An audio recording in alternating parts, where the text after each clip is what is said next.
Not all pain screams. Some turn into silence, others into overwhelming strength. Some people have learned to look fine, just so they don't worry anyone.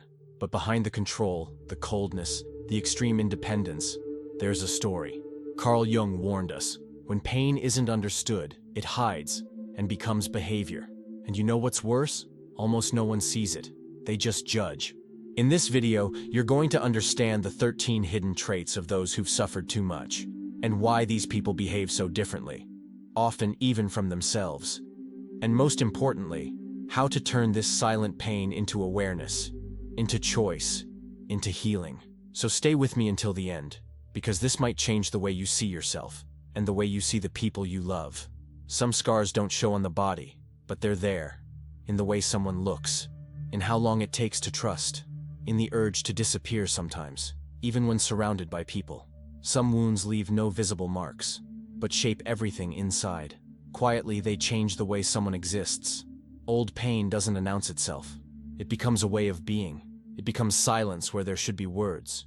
It becomes stiffness where once there was openness. Sometimes the person even forgets they're carrying something. They just know they're tired. That everything takes more effort than it should. That life, for some reason, always feels heavier. Carl Jung said trauma is a psychic wound that, when ignored, keeps bleeding inside. But he also said that this wound can become a passage, not to forget what hurt, but to transform what still pulses like a threat. When pain is truly heard, it doesn't become a sentence. It becomes awareness. The problem is, almost no one teaches us how to listen to pain. The world demands performance, not listening. And so, those who've suffered too much learn to cope. They build masks, create emotional shortcuts, hide. They go on living. Sometimes, even smiling. But something inside stays on high alert, as if any touch could reopen what barely managed to heal. You might recognize yourself in many of these traits, or you might think of someone you love who suddenly makes more sense now. Either way, what matters here isn't to analyze anyone, it's to embrace. With more empathy, with more presence, and most of all, with less guilt. Because every behavior has a story behind it. No trait shows up out of nowhere. So if at any point during this video you feel a lump in your throat or the need to take a deeper breath, don't be surprised. It's just your soul recognizing a piece of itself. And that, as simple as it may seem, is already a huge step. Some people learned early on that depending is dangerous, that asking hurts, that counting on someone can lead to humiliation or abandonment. And so, as a response, the psyche builds a solution. The person becomes everything for themselves. Strong, decisive, unbreakable, but inside, exhausted. Carl Jung spoke of the false self as a structure the ego builds to survive when being who you are becomes too risky. It's a way of functioning that does protect, but also isolates. The person gets used to carrying everything alone, and the world, without realizing it, starts believing they actually can handle it all. But no one should have to handle everything all the time. That's why the first trait of those who've suffered too much in life is the armor of hyperindependence. It's not a sign of maturity. It's an old scar. It may look impressive from afar, but inside, it's heavy as lead. The person refuses to show pain, but feels it. Refuses to ask for comfort, but needs it. They just don't know how anymore. Or they're ashamed, or don't even remember what it's like to trust without fear. This rigidity spreads into relationships, friendships, work. Everything becomes performance. Everything becomes self-control. But there's a cost. The chest gets tighter. Touch becomes a threat. Rest, a weakness. And even surrounded by people, the person feels alone inside. Because hyper-independence isn't freedom. It's a prison with an internal lock. Those who live with it don't want to be a burden. They just want to make sure they'll never be left hanging again. But deep down, it's just another way to stay silently wounded. The second trait often seen in people who've suffered too much is excessive empathy. At first glance, it seems like a virtue, and in many cases, it is. But when empathy becomes a survival mechanism, it stops being just a quality and turns into a coping strategy. Some people, even as children, learned to scan the room like they were looking for shelter. They could feel in the air when something was about to go wrong. They picked up on the tone of voice, on a glance, on silence. They developed such sharp sensitivity that, without realizing it, they started feeling for others, before they even knew how to name what they felt for themselves. This over-empathy doesn't come from a light place. It's born out of necessity, from the fear of being the target of an unstable father, from the effort to anticipate the next emotional outburst from a mother, from the burden of keeping peace at home, even if peace cost their own childhood. Jung called projection this unconscious move of placing onto others something we haven't yet dared to see in ourselves. And often, that's what happens with those who feel too much for others. They're unknowingly trying to care for in others a pain they haven't faced in themselves. The person becomes the constant support, the go-to advisor, the one who's always there. But behind all that giving lies a deep exhaustion, because those who feel for everyone all the time almost always forget about themselves. Too much empathy may seem noble, and sometimes it is, but it can also be a form of escape, a way to avoid diving into one's own pain, a way to exist for others, because existing for oneself became too heavy. Worse, this kind of empathy can lead to unbalanced relationships, ones where one gives and the other only takes, where listening to the other becomes an excuse to never hear yourself, and little by little, that sensitivity turns into overload. People who carry this trait often feel invisible when they're not being useful, and that's the clearest sign that empathy, in this case, stopped being love and became a defense mechanism. Deep down, all this emotional sensitivity has a reason. Someone back then had to anticipate emotions to survive, but now, they don't have to anymore. And maybe the greatest act of real empathy is finally turning that attentiveness inward. Some people love halfway, not because they don't feel, they feel way too much, but they hold back. They observe, they analyze every detail before opening their heart. And even when they start to trust, they always keep a part of themselves hidden away. A part no one touches. A part that always doubts. It's like something inside constantly whispers, "Careful, this could hurt again." And it really could. For someone who was broken right where they most needed safety, opening up stopped being simple. The memory of abandonment screams louder than the presence of affection. Love shows up, but fear tags along. This is the third trait of those who've suffered too much. Fear of true relationships. Intimacy sets off old alarms. It's not being dramatic. It's the unconscious recognizing patterns that left deep marks, even if the person, in the present, can't quite explain why they're reacting that way. Jung spoke about how unconscious complexes hijack our awareness. In a relationship, this shows up as overreactions, jealousy that seems irrational, sudden withdrawal. But behind it, there's almost always an inner child who still remembers exactly how much it hurt to trust, and then be left behind. On the outside, this person might seem confident, sometimes even self-sufficient. They might say things like, "I don't need anyone," or "I'm better off alone." But inside, there's a deep longing that's been buried, and every time someone gets too close, it shows up disguised as fear, irritability, control, or silence. True relationships require showing up fully, but for someone who's been through it, being fully present feels way too exposed. And then, love turns into a battlefield, not a place to rest. If you love someone like this, you'll need patience. And if you see yourself in this, you'll need courage. Not to dive in head first, but to realize that maybe, just maybe, the present doesn't have to be an automatic replay of the past. Not all love hurts. Not every approach is disguised abandonment. Sometimes it's just someone trying to stay. How many times have you heard this? "You're so strong." And every time, you smile. Say thanks. Nod. But no one knows that night you cried yourself to sleep. Alone. Again.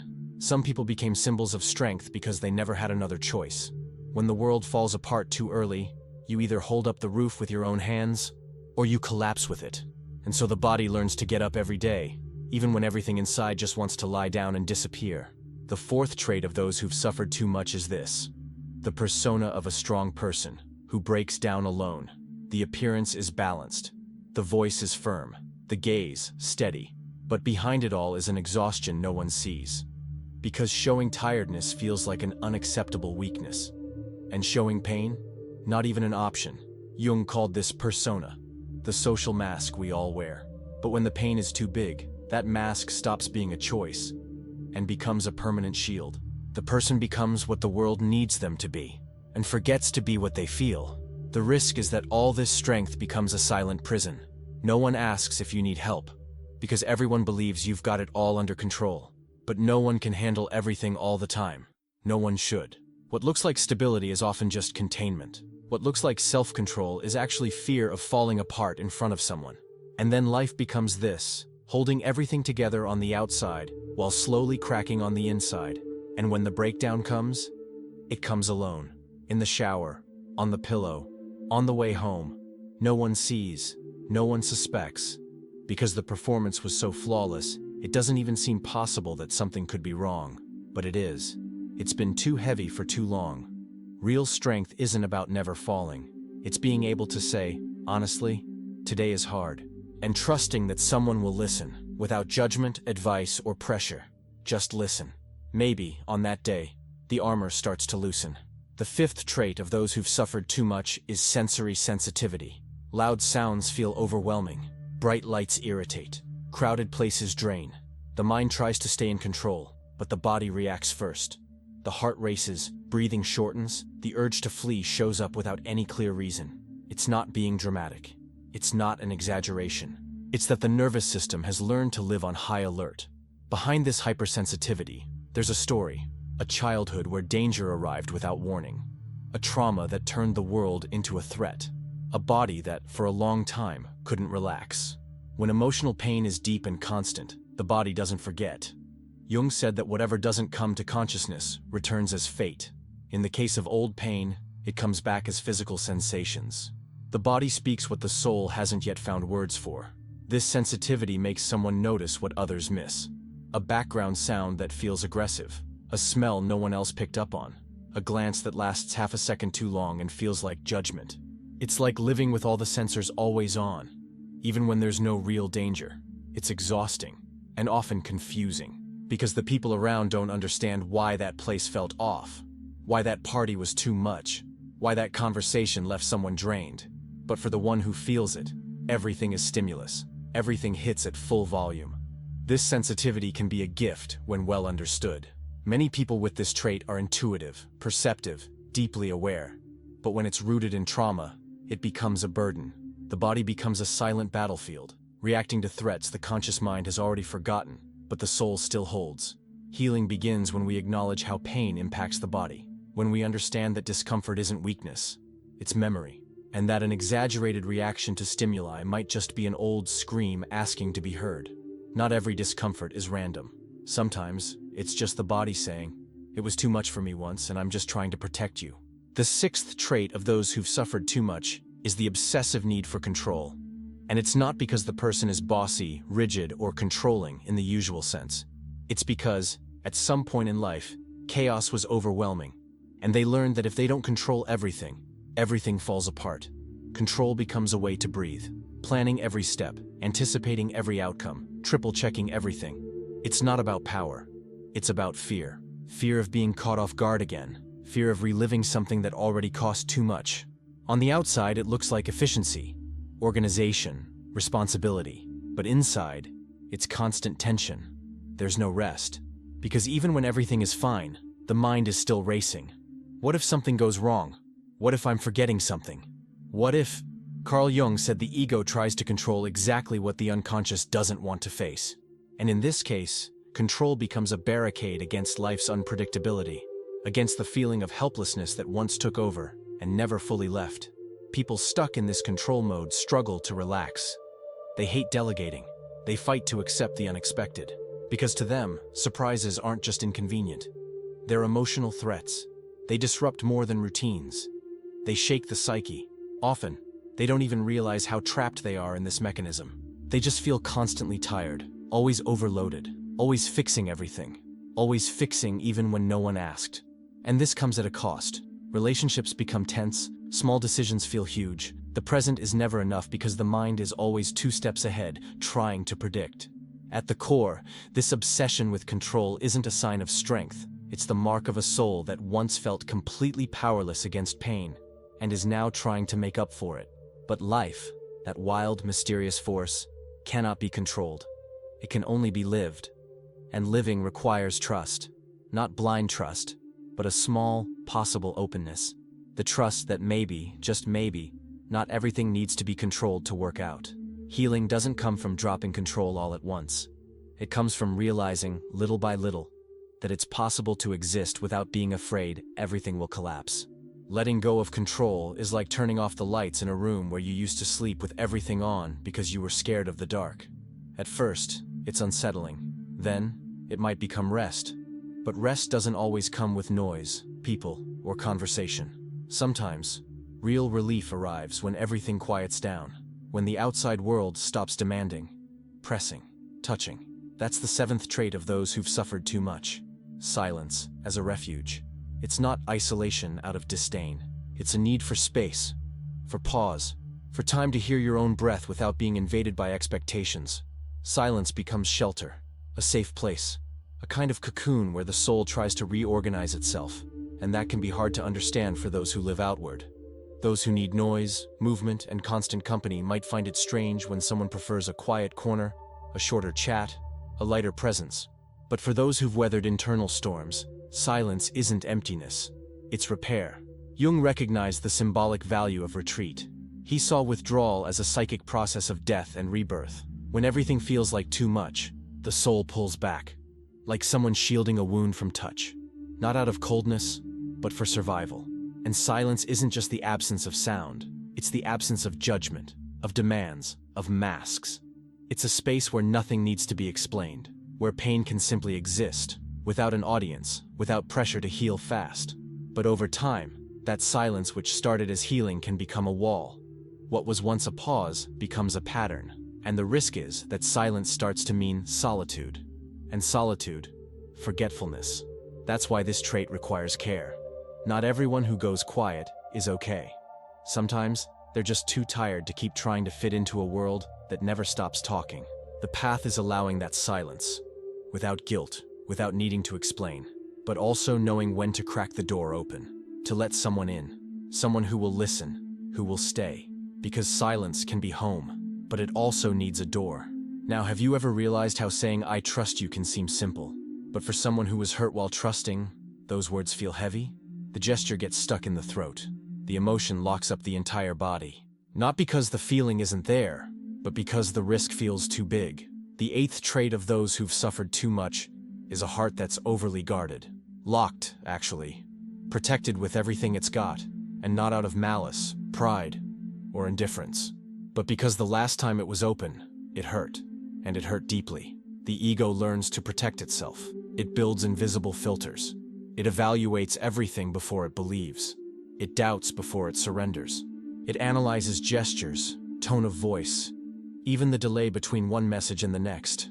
Love arrives, but it goes through a brutal screening before being accepted, and it's exhausting, for the one who feels, and for the one trying to love them. Because affection never flows easily. There's always hidden weight, tension. Can I really trust this? The soul lives like someone sleeping with one eye open. Jung spoke of the difference between living from fear and living from trust.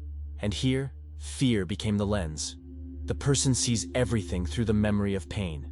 And even when everything is fine, something inside says, "Be ready. This could change." It's as if the unconscious doesn't know time has passed. It still reacts as if the threat were there, even when it's not. Even when, this time, the other person is kind, present, gentle. Distrust becomes a way to avoid pain, but it ends up blocking the real experience of love. Because there's no deep connection without some form of surrender, without risk, without opening the door for someone to come in. And the most ironic part?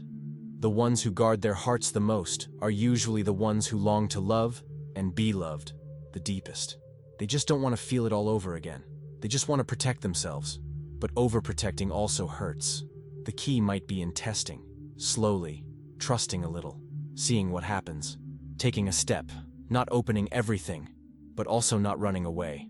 Because maybe, just maybe, this time love didn't come to hurt. It came to stay. The ninth trait of those who've suffered too much. A sense of justice sharpened by pain. It doesn't come from books or grand speeches. It comes from first-hand experience with injustice, with betrayal, with being silenced, with the helplessness of being deeply hurt, and no one stepping in to protect you. A soul that's been crushed by injustice learns to smell it from far away, and won't tolerate it anymore.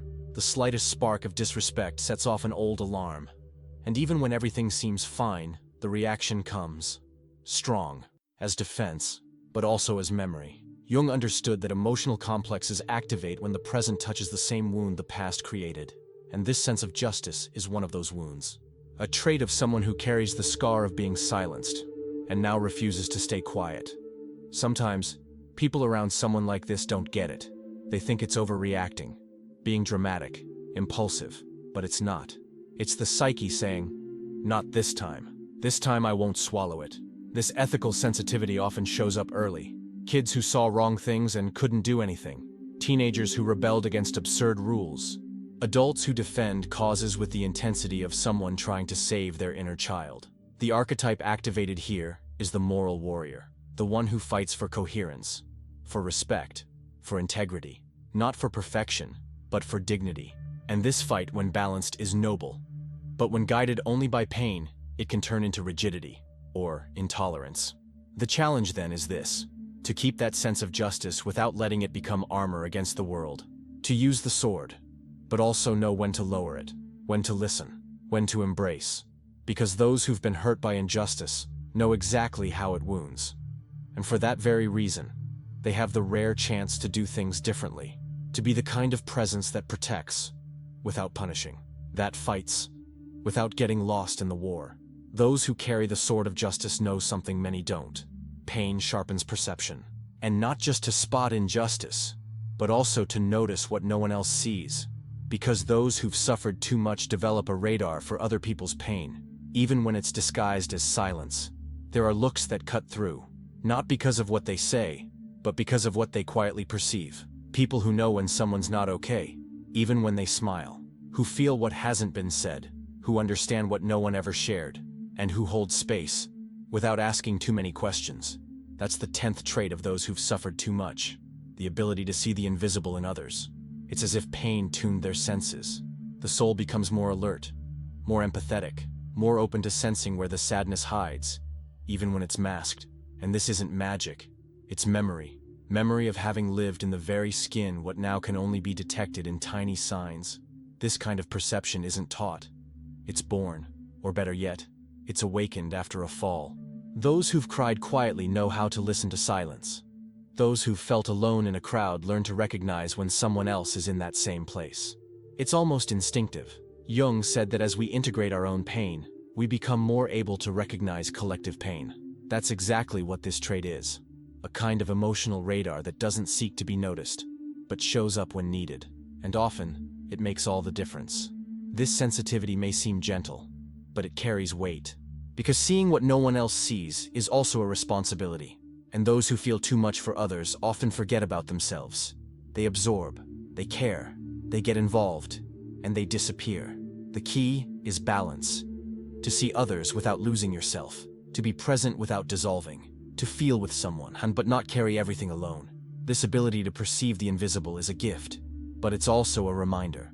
Pain, when processed with awareness, becomes a tool, a presence, a touch that doesn't invade, but supports. And even when the world keeps rushing, those with this trait know the truth is in the details, in how someone sits, in the pause between words, in a "I'm fine" that doesn't quite convince. And only someone who's felt real pain knows what that truly means. But seeing others so clearly comes at a cost. While you're reading people's eyes, gestures, tones of voice, something inside whispers, what if, in the end, you're just a burden? Have you ever caught yourself apologizing for something small, or for nothing at all? Have you ever felt that just by being there, taking up space, you were already too much?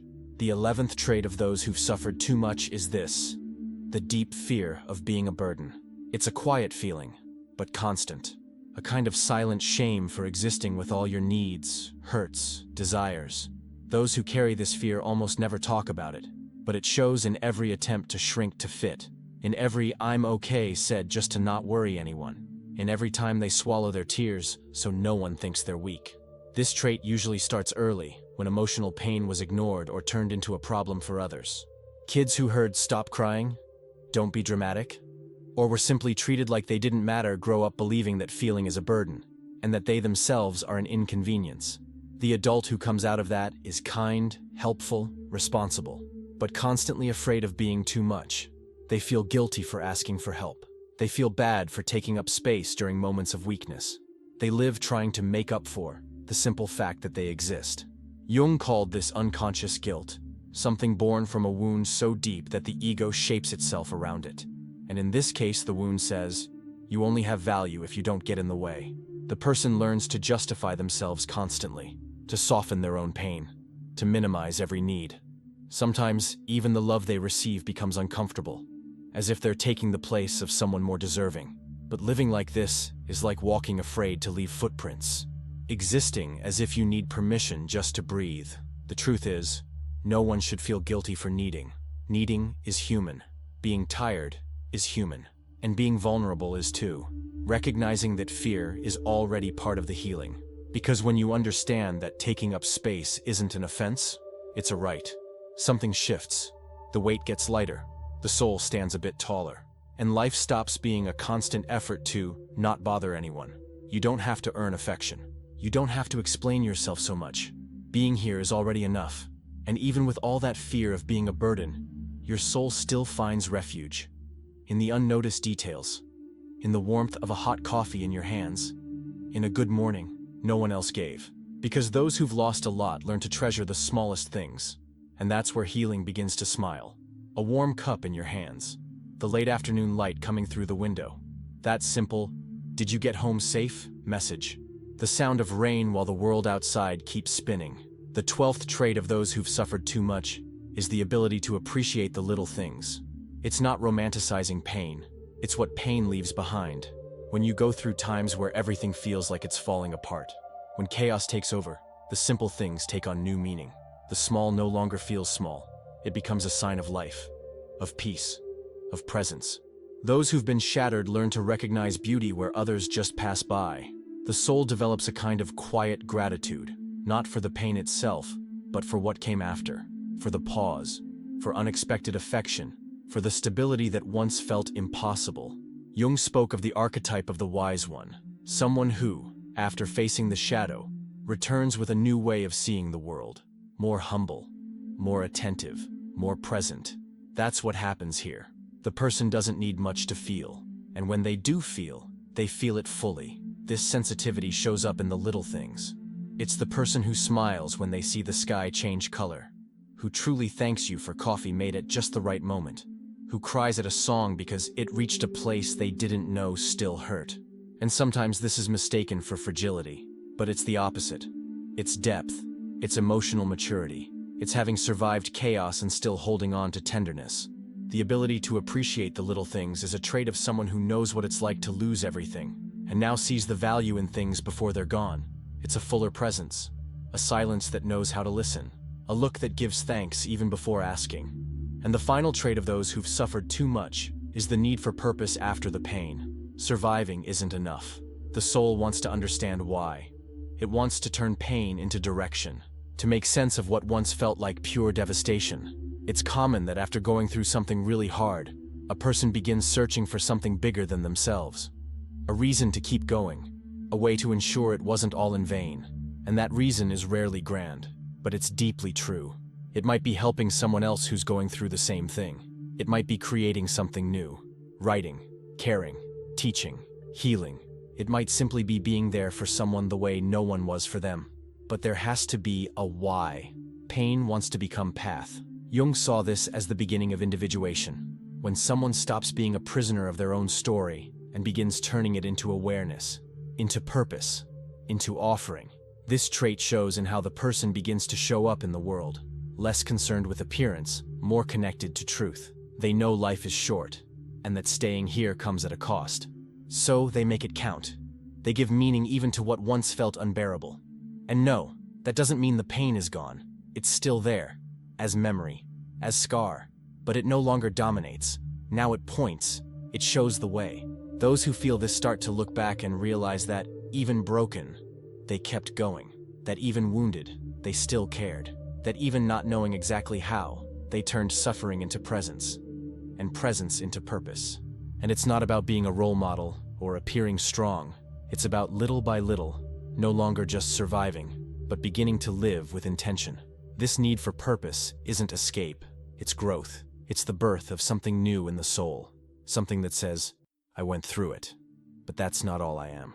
And from that place, life begins to bloom in a whole new way. You are not your pain, but you don't need to hide it either. There's a strange strength in the way we survive. A kind of raw wisdom forged in the background of the soul, without applause, without witnesses. Every trait we've talked about is a reflection of that, of what you did to stay on your feet, of how you found a way to keep going, even when every part of you wanted to stop. Some of these traits became shields, others compasses. Some turned into weight, others into gifts. But all of them, without exception, were born as an attempt to protect something precious in you. Carl Jung said, "The tree that reaches to heaven must have roots that reach down to hell." And that's exactly it. Everything you've blossomed into has everything to do with what you've endured. You're not wrong for having these marks. You're alive. And being alive after all you've been through is already a strength the world rarely sees, but one that exists, and pulses, and deserves recognition. This isn't about saying everything is healed. Not that everything will magically fall into place now, but maybe, for the first time, you can look with a little more kindness at those parts of yourself you've learned to hate, because they were trying to protect you too. You don't need to hide anything anymore, or stay on guard all the time. The pain that shaped you doesn't have to lead the way any longer. It can, now, walk beside you, in silence, as you keep going, with more awareness, with more freedom, and with the understanding that what once felt like weakness was just a way to not give up. You kept going, and that says a lot. If this video spoke to you in any way, if you saw yourself in any of these traits or thought of someone who carries these marks, subscribe to the channel. Here, we keep exploring these deep paths of the psyche, pain, and healing, always with respect, simplicity, and truth. And if you made it here, to the very end, drop this simple but meaningful phrase in the comments. My pain taught me too. That way, I'll know you stayed with me until the end, and maybe someone else will see that phrase and feel a little less alone. See you in the next video, and take care. You deserve it.